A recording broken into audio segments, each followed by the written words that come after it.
দাদা খুব খিদে পেয়েছে, সকাল থেকে কিচ্ছু খাইনি, পেট ব্যথা করছে খিদেতে। দাঁড়া, তোরা খেল, আমি দেখছি কিছু একটা ব্যবস্থা করতে পারি নাকি।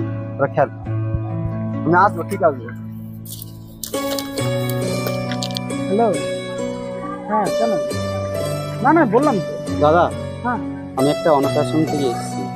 অনাথ আশ্রমটা চালাই, ছোটো ছোটো বাচ্চারা আছে, তাদের মুখে একটু হাসি ফোটানোর চেষ্টা করি, একটু অন্ন তুলে দিই।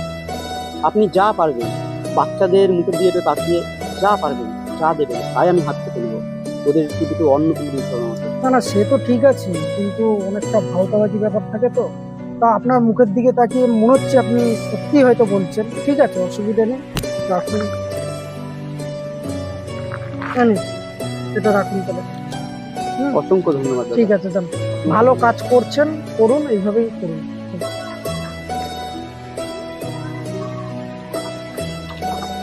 দাদা, বলছিলাম কি, আমি একটা অনাথ আশ্রম চালাই, ওই অনাথ আশ্রম থেকে এসেছি। বাচ্চাদের মুখে দুটো অন্ন তুলে দিতে হয় আমাকে, যা পারবেন একটু হেল্প করুন না। মানে চিটিংবাজির একটা লিমিট থাকে, বুঝেছেন? না দাদা, এইসব সব ভাওতাবাজি, এইসব পোশাক নিয়ে তোমরা আসো, এরকম চিটিংবাজি করে মানুষের থেকে টাকা পয়সা নিয়ে যাও।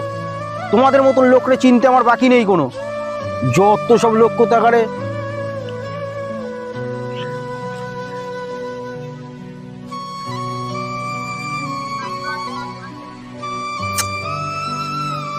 লোকটাকে এরকম বললাম, বলাটা কি ঠিক হলো? এমনও তো হতে পারে আমি মিথ্যে ও সত্যি। একবার গিয়ে দেখি তো জিনিসটা।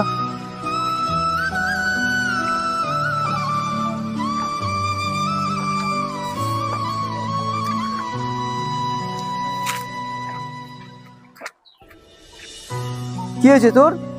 দাদা তুমি এসেছো, খুব খিদে পেয়েছে, আর পাচ্ছি না দাদা।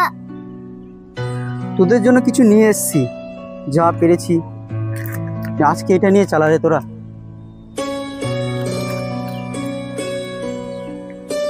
মানুষটাকে আমি সত্যিই ভুল ভাবলাম ভগবান। ও তো সত্যিই বাচ্চাটাকে খাবার দেওয়ার জন্য এত কিছু করছে। আজকাল দিনে এরকম নিঃস্বার্থ মানুষ দেখা যায়। আমি খুব ভুল করে ফেলেছি, ওকে আমাকে কিছু সাহায্য করেই যেতে হবে। ভগবান ক্ষমা করে দিও আমাকে তুমি। তোরা তাহলে খা, আমি একটু আসছি। হ্যাঁ,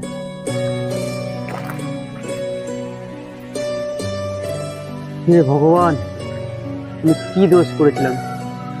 ছোট ছোট বাচ্চাদের মুখে আমি দুটো অন্ন তুলে দিতে পারছি না। জীবনে কি করলাম আমি?